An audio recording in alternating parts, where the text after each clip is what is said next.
To welcome our worldwide radio audience to the worship of the Main Street Church of Christ. We're a poor inner-city congregation dedicated to feeding the poor and preaching the gospel to the whole wide world. We have 15 international radio broadcasts going out of here to the whole world this morning, and we have 3 every day that go out to the whole world.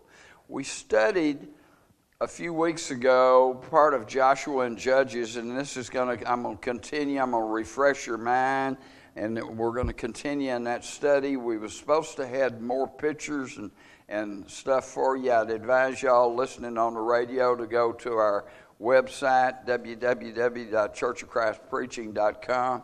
And by the end of the week, you'll be able to pull up a video, and you'll be able to see all kinds of pictures. And we'll have more pictures in the video that's on this week than we have for you today. There's a guy who was arrested. His name was Joshua. They took him before the judge, and the judge asked him, Joshua, he said, "Are you the Joshua that made the sun shine still? The sun stand still?" And he says, "No, I'm the Joshua that made the moon shine still." And so we're going to see about the Joshua that makes the sun stand still and the moon stand still too today. In Leviticus 18 verse 25, it says that as Israel is entering in the land, that because of the wickedness of the Canaanites, that the land does vomit them out. In Deuteronomy 12:2, he tells the Jews, "You shall utterly destroy all the places wherein the nations in which you shall possess serve their gods, on the high mountains and hills and under every green tree." And you see some pictures here of Hazor, where a high place, a worship place, and these type of things. This is a stela, like a tombstone, and you can see the hands up in worship, worshiping the moon. And this was, they worship the moon goddess. All of these are phallic symbols. This is a symbol of Baal. When that was found, the head was chopped off. They've reattached the head to it. And so when Hazor was destroyed, the children of Israel did exactly as God told them. He broke down all those idols, broke them up, busted them up. They had sledgehammers, they used them on them. And so these are called masboth, standing stones. In Deuteronomy 12:30, "Take heed to thyself, and be not snared by following after them, that they be destroyed from before thee. And thou inquire after their God, saying, How did these nations serve their God?" That was Israel's problem throughout the history of the judges. They constantly are backsliding and fooling around with Canaanites and fornicating with Canaanite women. Joshua chapter 1, we'll go to verse 3. "Every place that the sole of your foot shall tread upon, that have I given unto you, as I said unto Moses." So God makes this as an important verse. Pay attention to it. Drop down to verse 8. Another important verse. "This book of the law shall not depart out of thy mouth, but thou shalt meditate therein day and night, that thou may observe to do according to all that is written." And so we do good to take advice from that. That read and study our Bibles. Joshua sent 2 spies into Jericho, and Rahab the harlot, because of her faith, in Hebrews 11:31, it says, "By faith the harlot Rahab perished not with them that believed not, when she had received the spies in peace." To have faith is to hear the Word of God, to believe the Word of God, and to take action based on that belief to do what He tells you to do. Right now today, He would have you come to Him in the appointed way. It's unlikely that any of that generation had ever seen a body of water like the Jordan River in full flood as they're about to witness. In Joshua 3:14, it came to pass when the people removed from their tents. Notice they live in tents. And passed over Jordan, the priest bearing the ark. And so God dries up the Jordan River in front of them. Scholars can approach this two different ways. Uphill is that dam, a place, Adam, that has cliffs and other places. One place showing the narrow part, the wide part of it there in that picture. But there's a place at cliffs that have caved in. Twice in the 20th century, the Jordan River has been blocked up for over a day, and there was no water in the downstream until the water broke through and kept the river going there. So this is a phenomena that happens right now today. But even if God did use a natural means to stop the Jordan, its timing required a miracle. Some scholars prefer to say that He just heaped up the water there and stopped it there and they crossed on down land. I don't care whichever one it was. We'll be able to ask Him someday. In Joshua 5:1, if you look down at the middle of the verse, heard that the Lord had dried up the waters of Jordan from before the children of Israel until we, notice that word we, the author of Joshua is telling you he's an eyeball witness. This verse indicates that he was an eyeball witness. The Middle Bronze Age cities had defenses that were different. Defenses in Canaan changed from the Middle Bronze Age in Abraham's day and to the later Bronze Age. But this shows you a picture of what the Middle Bronze Age city would look like. And so it generally, this has a revetment wall, and then on top of it a mud brick wall there. And then inside, the poor people would live here in the slums, and then the rich folks would live up here in the upper city where there's not as much smoke and bad smell and odor, nice wind up there. And they also had a wall to protect them, especially because that's where the temples were and the big shots lived and all that stuff. And so Jericho hadn't been destroyed during the Middle Bronze Age, and so they still had this old Middle Bronze Age walls when Joshua came. And they continued to use their old defensive walls. And so God wanted the people to realize that the victory was His.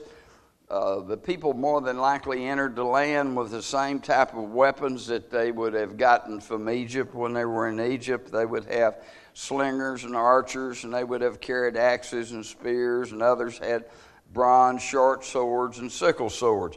And especially were sickle swords popular in Egypt. Tribal representatives marched around Jericho every day for 6 days. The priests and the Ark of the Covenant and the trumpets blaring. The people in Jericho would have recognized this as a religious ceremony, and they would have appealed to their gods to be even stronger than Yahweh, the God of the Jews, the Lord.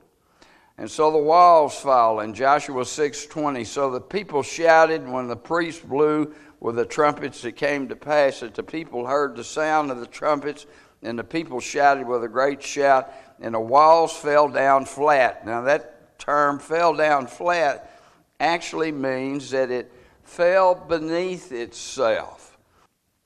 The archaeological evidence has been controversial about Jericho, and has given the professors, the critical scholars, and the twiddly DDs a chance to really attack the historicity of the Bible.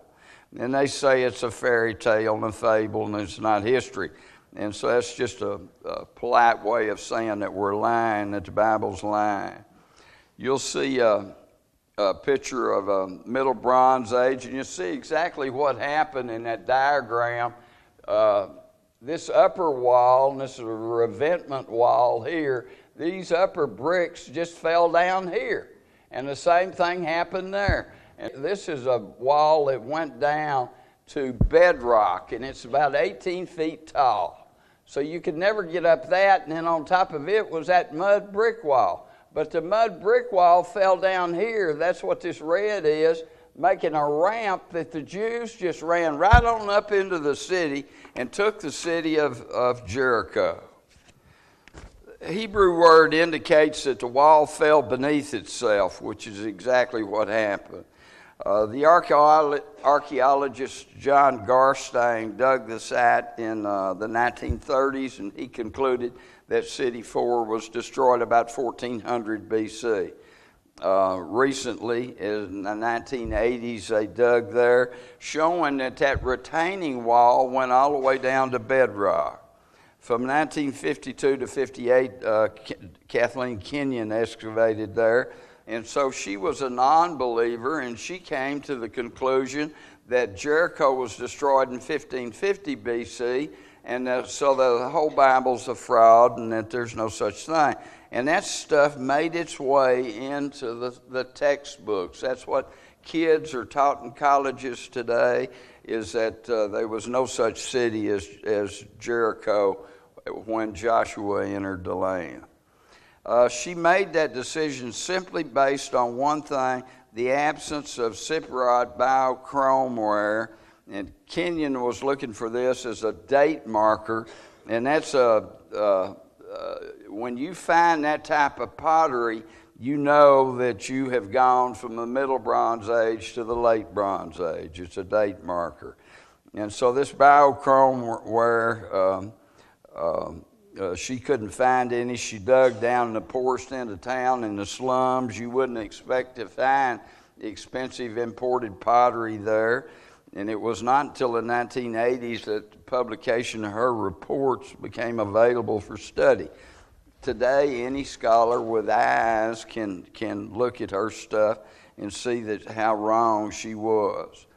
A nuclear scientist named Brant Wood was 37 years old, and he decided to pursue another field, and he went in to study archaeology, and he became an expert, a PhD in Canaanite pottery. And so he went back and examined all of the pottery in the museums all over the world from Garstang and from Kenyon. And he found that very same Bi-chromeware. Garstang had found it during his dig. He found all kinds of Bi-chromeware, showing that there was a city there in the 14th century BC.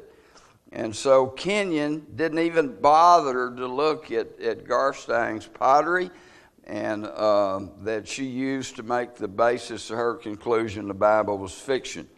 And furthermore, she ignored the pottery that she did find, and every bit of it was Canaanite and from the 14th century BC. Woods also examined Egyptian scarabs, and a scarab is a piece of stone that the Egyptians would make look like a beetle on one side, and they considered that a god, a dung beetle, and on the other side it would have the name of the Pharaoh who was ruling and so you would kind of wear that as an amulet around your neck, because Pharaoh was considered a god, and Canaan was under the hegemony of Egypt. And so people had these scarabs, good luck charms, and Woods found that all the scarabs in the royal tombs and the king's tombs were from the 18th dynasty.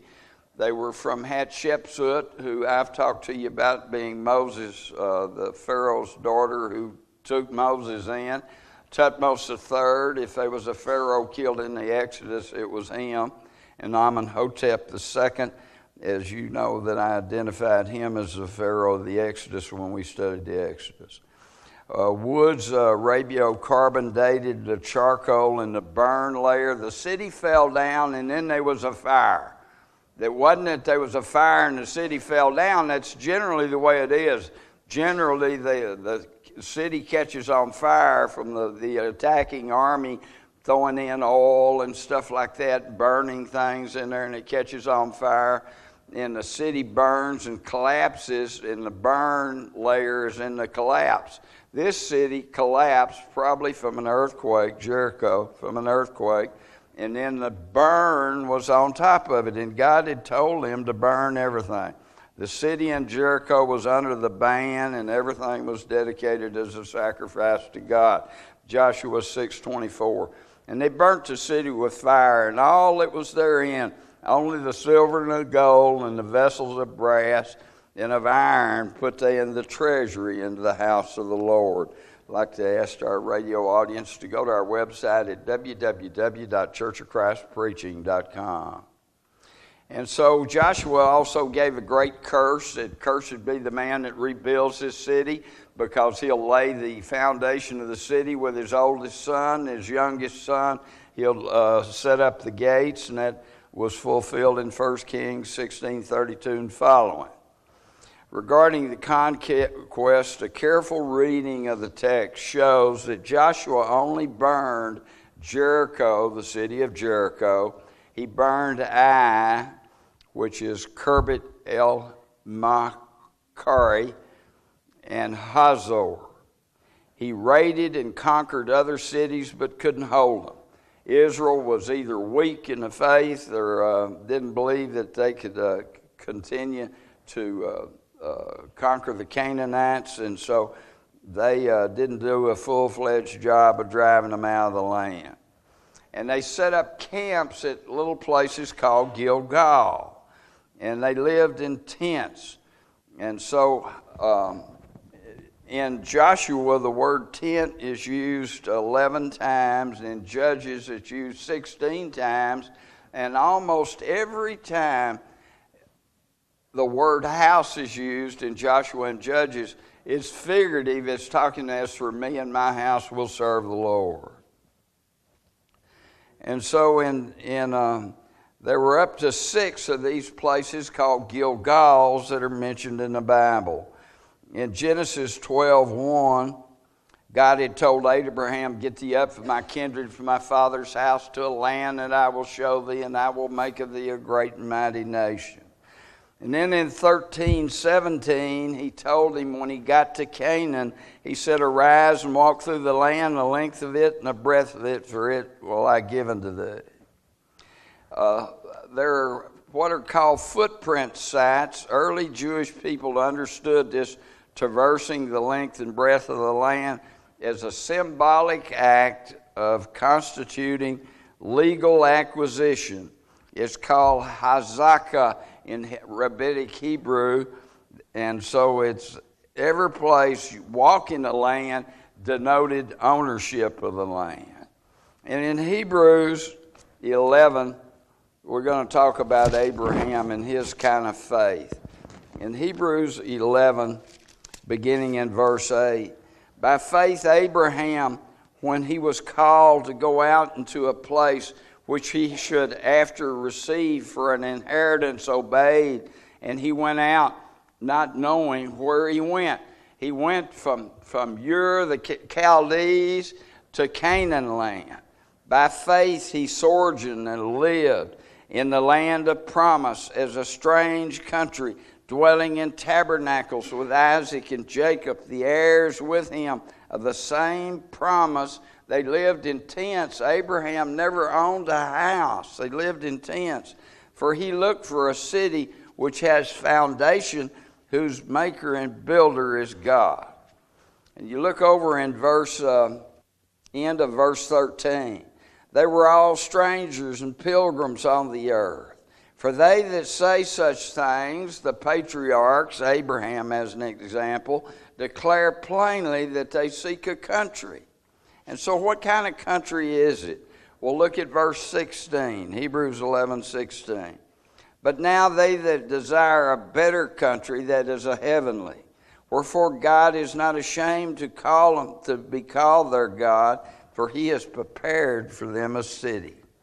And so isn't that great? God has made a city for us. What kind of city? Go to chapter 12, verse 22. Hebrews 12, verse 22.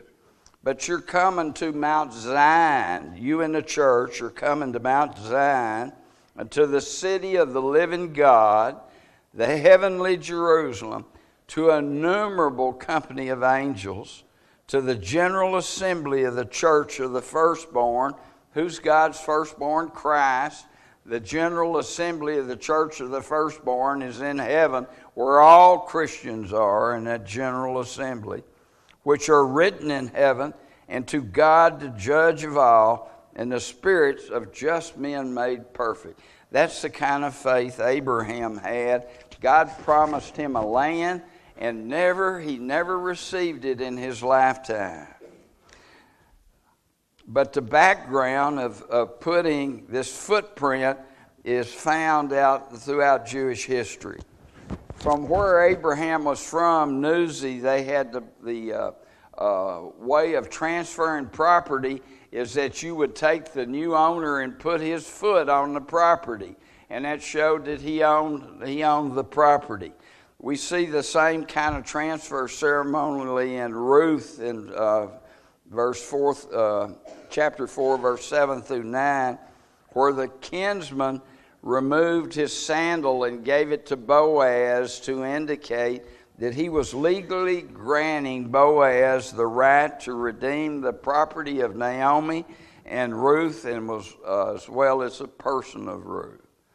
In Deuteronomy 11, verse 24, we see that God makes this same promise every place your foot goes. Every place whereon the soles of your feet shall tread shall be yours. So that's made by Moses to the people. As we get to Joshua 1, beginning in verse 1, Moses, my servant, is dead, down to verse 3. Every place that the sole of your foot shall tread upon have I given to you, as I said unto Moses. Archaeological discoveries in the Jordan Valley and the adjoining hills of Samaria indicate that Israel first took possession of the land. They marked their ownership by making these gigantic footprint sites called Gilgal, and Gilgal simply means a circle of stone.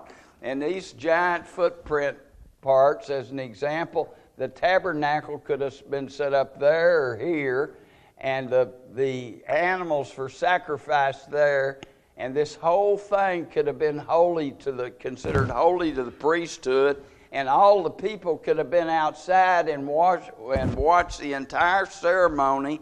And so these Gilgal places are places that the people go back to, and so they're a new people has moved into the land. Archaeology tells us, it's very plain, there are new people that moved into the land. They're pastoral, nomadic people like Bedouins who lived in tents. They had no pottery repertoire of their own, so they adopted Canaanite pottery. These footprints were studied by an archaeologist named Adam Zertel. He's a great story. He had his legs blown off in the 1967 war, and so he became an archaeologist. He'd been a soldier. He became an archaeologist, and he was paralyzed. I don't think his legs blowed off. He's paralyzed. And so for his first PhD paper, he decided to do a surface survey of Mazaneth. On crutches, he did a surface survey of Mazaneth. And he found this Gilgal, and he found Joshua's altar on Mount Ebal as God had told him to do. And so these footprint structures were found in the Jordan Valley and all over. And so Moses had commanded Joshua to build an altar on Mount Ebal. And so Zertel excavated Joshua's altar there and found it within the footprint on Mount Ebal. The city of Nablus is down here today. But these right in here is Mount Ebal and Mount Gerizim. And it's a perfect amphitheater. You can stand on one hill and hear people on the other hill. You don't need a microphone. Just like me preaching, I don't even need a microphone. So you can hear from one to the other. Zertel excavated Joshua's altar there, and then he went on to trace these others. Zertel was later converted. He became a Christian. He baptized for the remission of sins, and they assembled on the first day of the week, took the Lord's Supper. I would call that Church of Christ. We'd like to encourage our radio audience to go to our website at www.churchofchristpreaching.com. The first Gilgal that they made, they set up 12 standing stones right at the Jordan River, and an excavation report is going to be put out this year on that. The role of these Gilgals were a seasonal gathering of a religious character that at the sites the Jews would come back to them periodically and have religious ceremonies. At the same time, Joshua is entering the land. The people, the petty kings in the land, are riding back to Pharaoh's in Egypt, and Egypt had become weak, and Akhenaten is Pharaoh, and there are 58 known letters that have come back from Palestine telling the Egyptians that the Hebreweni are taking the land. The Hebrews are coming in, taking the land, taking the king's land. There are 358 known tablets that have been published. They're called the Tel El Marna tablets from the Royal Archive of Amenhotep III and his son Akhenaten. Now, Akhenaten's really interesting. He said back in his grandfather's day, which would be Amenhotep II, back in his day, there was a great scandal that happened and that nobody in the court would talk about it. Now, he doesn't tell us what the scandal was, but what he does is he tries to worship one God, and he hires a man named Apparel. That means servant of El. And so this guy, this Semitic from Canaan, told him, well, the one God's name is El, and he's the sun god, and so Akhenaten began to worship the sun god. And so all these tablets are between 1400 and 1350 from kings of city-states, and the one from Byblos says that the Hebreweni are taking Pharaoh's land, and princes plead for relief forces, and if you don't send the army, send us chariots that you can bring us back, fetch us back to Egypt before they kill us. And so one king said, since the archers returned to Egypt, the Hebrew have carried on hostilities against me, and we're not able to go outside the city gates. The king of Gezer said, let the king, my lord, protect his land from the Hebrews. The king of Jerusalem wrote, the Hebrews have captured cities of the king. Let the king send archers to this land this year, or all the land of the king will be lost.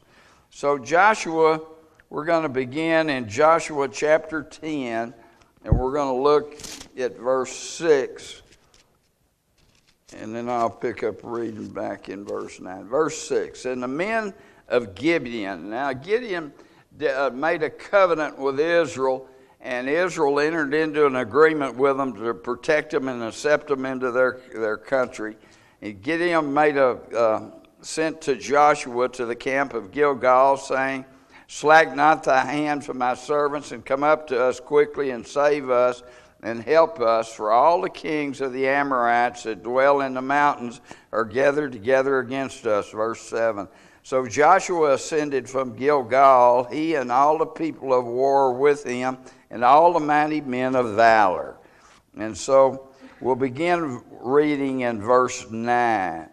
And Joshua came therefore unto them suddenly. Now Joshua, the people have worked all day long. They get news at night and they run all night long, 20 miles. They get to the site of the battle at 7 in the morning and they fight till noon. That's to give you an overview. Joshua 10 verse 9. And 1 through 9 is historical, and 9 through 11, which we're fixing to read now, is a summary. Joshua therefore came unto them suddenly and went up from Gilgal all night. He ran all night, 20 miles. And the Lord discomforted them from before Israel and slew them with a great slaughter at Gibeon and chased them along the way that goeth up to Beth Horon and smote them at Ascalon and to Makedah. And it came to pass as they fled from before Israel and were in the going down to Beth Horon, that the Lord cast down great stones, hailstones, from heaven upon them unto Ascalon, and they died. And they were more which died with the hailstones than they whom the children of Israel slew with the sword. So now we're going to go into poetic prose, which is common in the Bible. The author will give you history, and then he'll have a great poem about what we just read. So this is a poetic poem.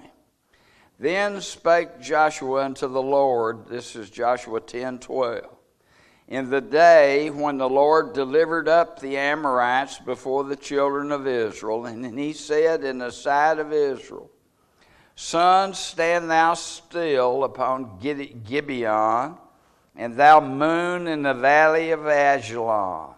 And the sun stood still, and the moon stayed, until the people had avenged themselves upon their enemies. Is this not written in the book of Jasher? This is one of many books that are missing from the Bible, that are mentioned in the Bible. The books of the Wars of the Lord and things like that. There are all kinds of books that didn't make it into the canon of Scripture. This is one of them. Is this not written in the book of Jasher? So the sun stood still in the midst of heaven and hastened not to go down about a whole day. And there was no day like it before or after it, that the Lord hearkened to the voice of a man. For the Lord fought for Israel, and Joshua returned, and all Israel with him, unto the camp at Gilgal. I like to thank my old professor for helping me understand these verses. The day the sun, George Fall, the day the sun was darkened, did the sun stand still literally for Joshua so that he could complete the battle? The Bible is sometimes more easily understood when it's viewed in its original language. The sun already stands still. It's the earth that moves and not the sun. Galileo in the 16th century figured that out, and the Catholics put his feet in the fire till he changed his mind, but he was right. Joshua did not tell the sun to stand still. He told the sun, be silent. The word be silent, not proceed, desist or stop. When a cease and desist order is given, it means stop doing what you're doing. And so the sun was not moving, the sun was shining. This is what Joshua commanded the sun to cease doing. The text says that the sun ceased in the midst of heaven over Gibeon, and the moon was stayed over Ajalon. The word midst in Hebrew means the middle or half, and it's translated half over 100 times in the Bible. The sun stopped shining at noon. Since the sun was over Gibeon at noon and the moon was in the valley of Ajalon, which is west of Gibeon, astrologers can guess almost the exact day of the year that this happened. This was in July probably the 21st and the 22nd of July. The sun's the hottest at this point of the world. Joshua was commanding the sun to stop shining so they could have some relief from all the heat and the sunlight.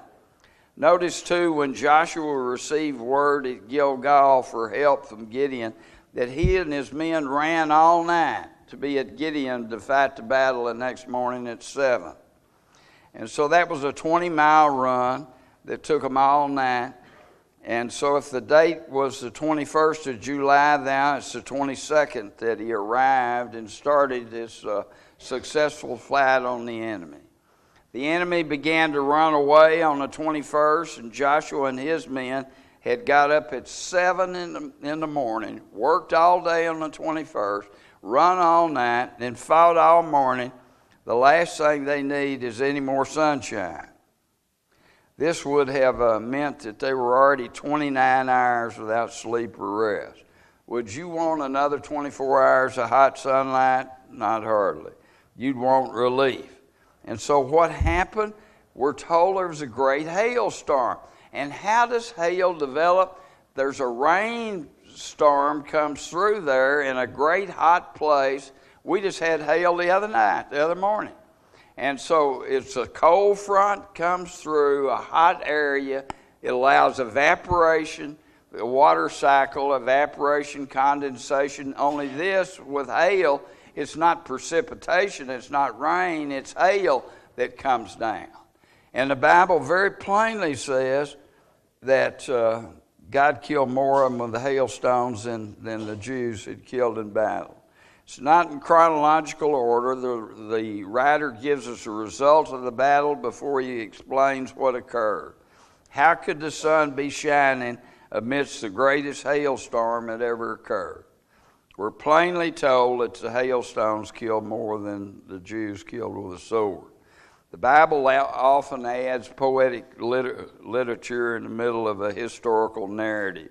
As an example, in Exodus 15, verse 1 through 12, the earth didn't swallow up the soldiers at the Red Sea. No, they drowned and their bodies were found on the seashore. It was used as poetic license. In Judges 5 and Deborah's song, the mountains didn't literally melt. It's not literal, it's poetic language. As Peter said, quoting on the day of Pentecost, the sun shall be turned into darkness and the moon into blood before the great and terrible day of the Lord. This is just poetic language. If it is objected that the Bible says the sun did not go down about a whole day, we need to look again at the words used and remind ourselves that we're in the poetic section. First, all of the word about is not in the text. Second, the word go is translated come over 500 times in the Old Testament. And so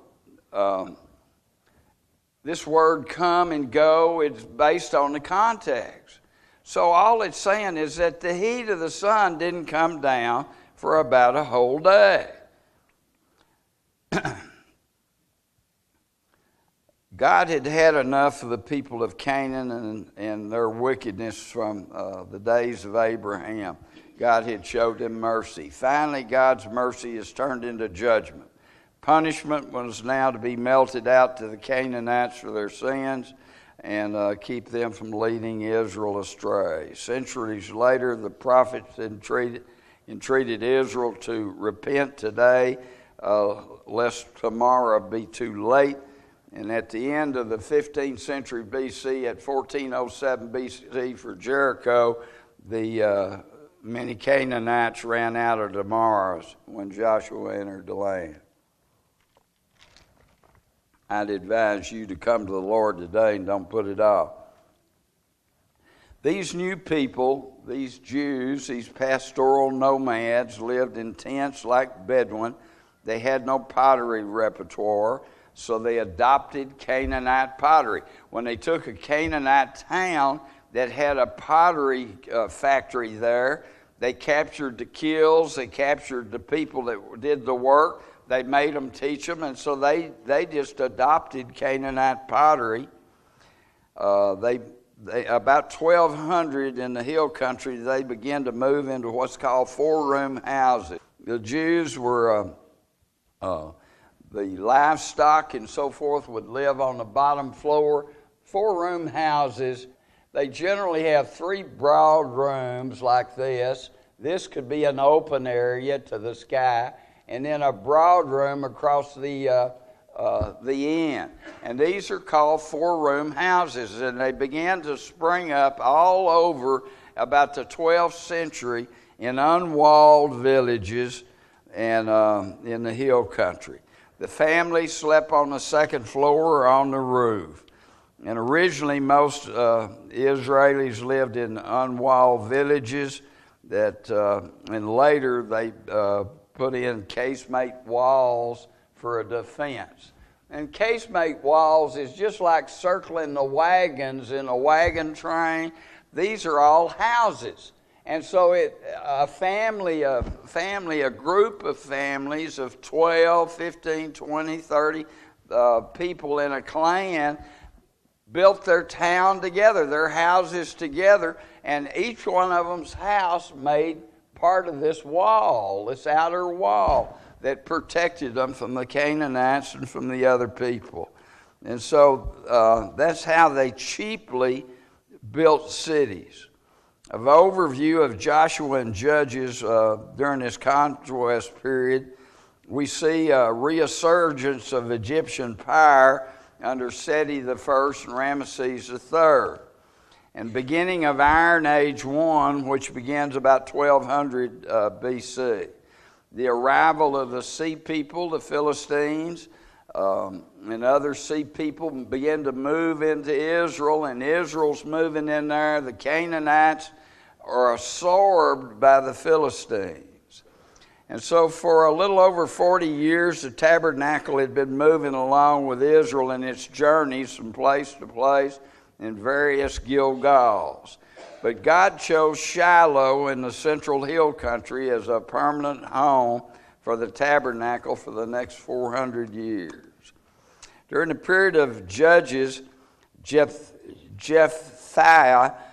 tells the children of Ammon that Israel had already been in the land over 300 years.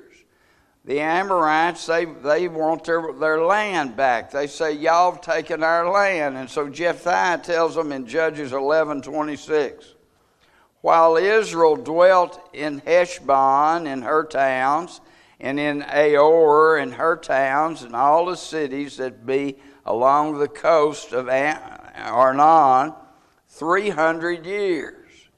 Why, therefore, did you not recover them within that time? This only works if the Exodus was in 1400. The 1447, 40 years in the wilderness, you enter in the land in 1400, 300 years off of that, you're down to 1100. That's just about right because you got David and Saul coming in. David in 1011, Saul in 1051.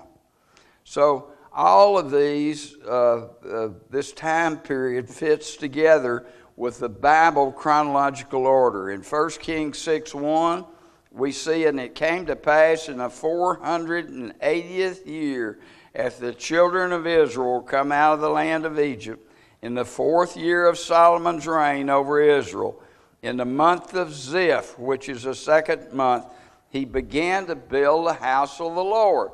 So you add 480 years to Solomon's 4th year, which is 967 BC. Add 480 years to that, you come to 1447 BC. All of these archaeologists have got in trouble, beginning with Albright and all the rest of them, is taking that Ramesses, the Scribal editorial update, taking the date of Ramesses and trying to justify the Bible.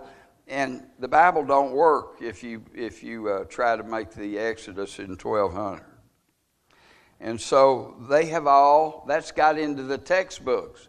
And it's almost impossible to get it out. During the book of Judges can be accepted as being completely accurate. The author is careful selecting data and weaving in history in with a religious message. The reoccurrence of the pattern of the book is seen as the 4 S's.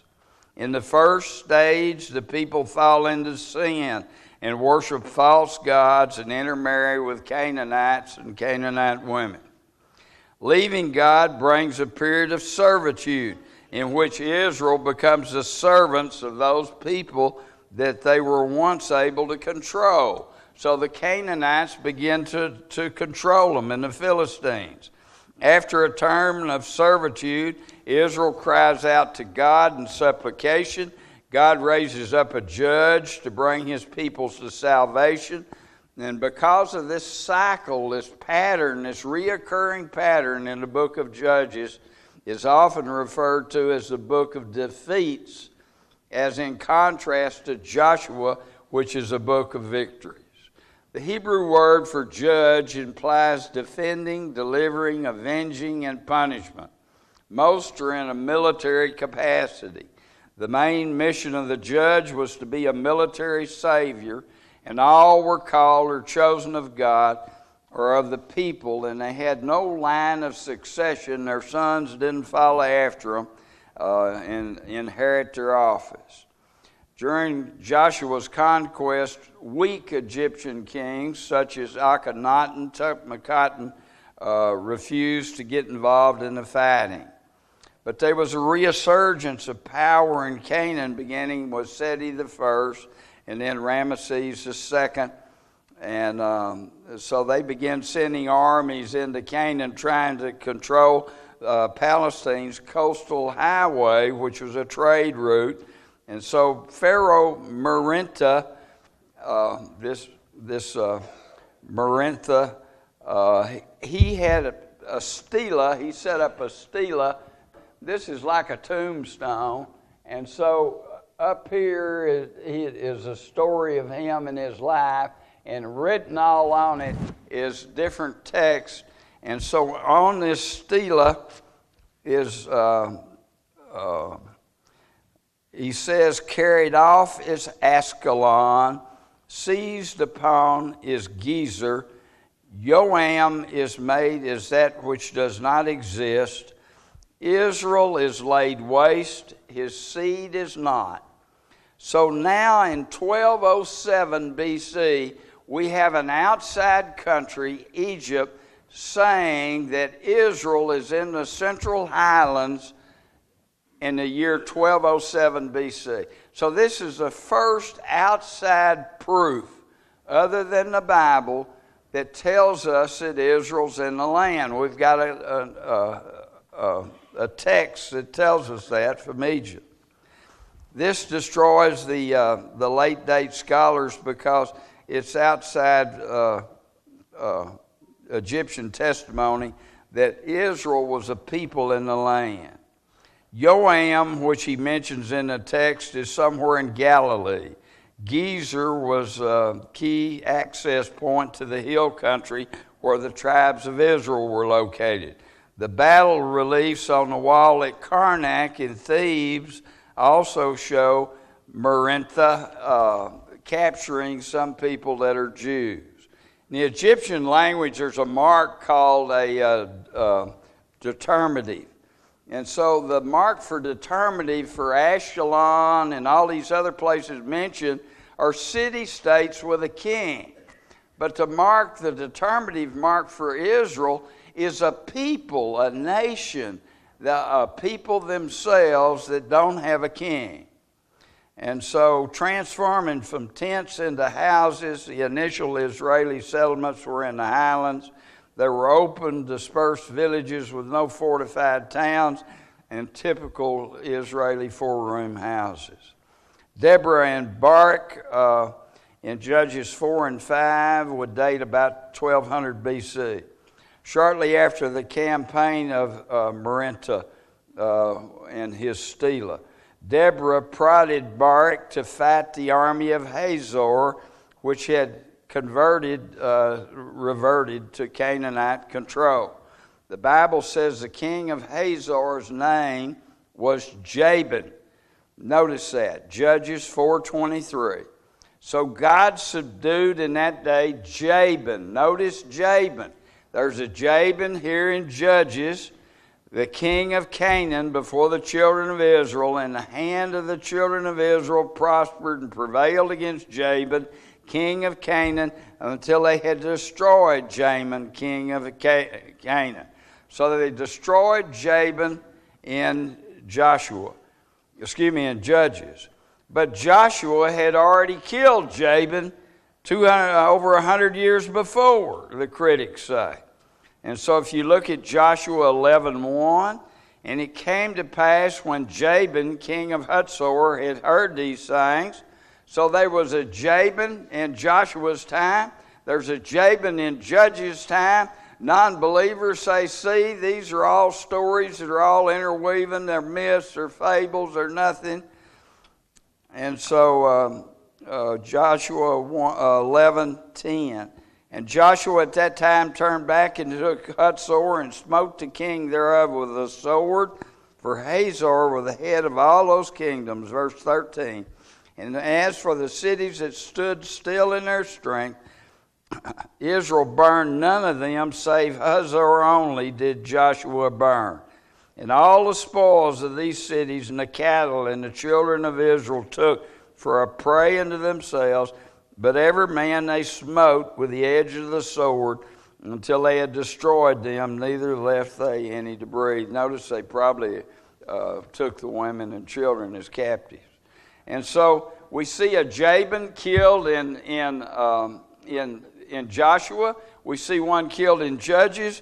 And now a guy named Armon ben Thor, he is an archaeologist, and he begins digging in Hatshepsut, and he finds a cuneiform tablet from 100 years before the Exodus.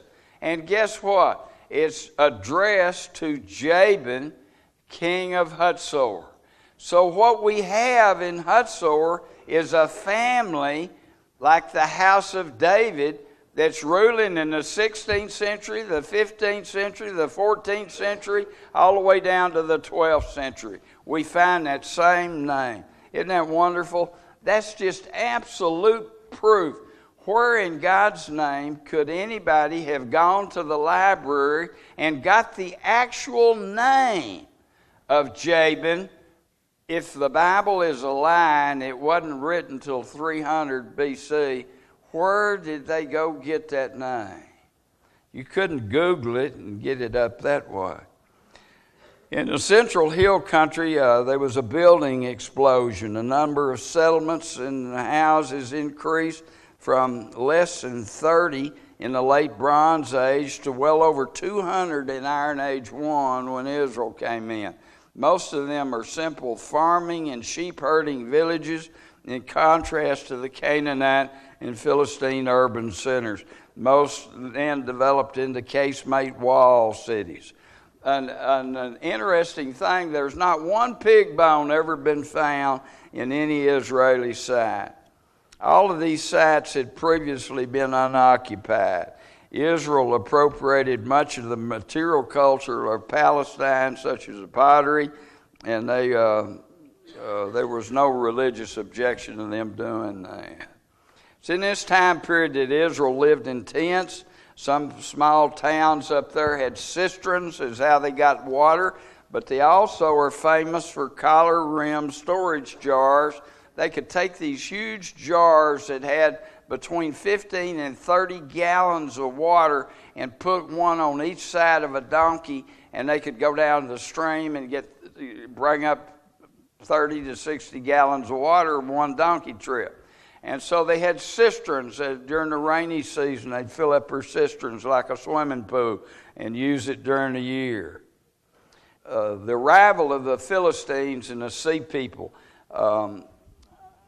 Pharaoh Ramesses III fought the sea people and conquered them and moved them into the coast of Palestine. And he set them up in 5 cities, and they had their own cities, and they were really big drinking, carousing type people. The God had a job for the people in those days, and that was to conquer the land so that he could develop a messianic nation that the Christ could come from. The Christ came and lived a perfect, sinless life and died for our sins according to the Scriptures, and that's the gospel. And then he told us, go ye into all the world and preach the gospel to every creature. Matthew's account, and Jesus came and spake to them, saying, all power is given to me in heaven and earth. Go ye therefore and teach all nations, baptizing them in the name of the Father and the Son and the Holy Spirit, teaching them to observe whatsoever things I've commanded you, and lo, I'm with you always, even to the ends of the world. God wants us to take the gospel to the whole world. That's what we do here. I'm proud that y'all are a part of this, and I'm humbled and honored that you would be members of this church and help us conquer the world. The gospel goes out from here to all the earth today. Many people hear, thousands and thousands, 4 million people hit our website every year. Won't you be a part of Christ? This church can't save you. This is just a building. But Christ can save you. Jesus wants to save you. He says, he that cometh to me, I will in no wise cast out. So if you put your faith and trust and confidence in God to save you, repent of your sins, confess Christ is Lord, be baptized into Christ, arise to walk in newness of life, you can have a brand new life in Christ. Won't you become a Christian this morning? Or if you have sin in your life and you've offended the Lord, you need to confess your sins. Won't you come now while we stand and sing?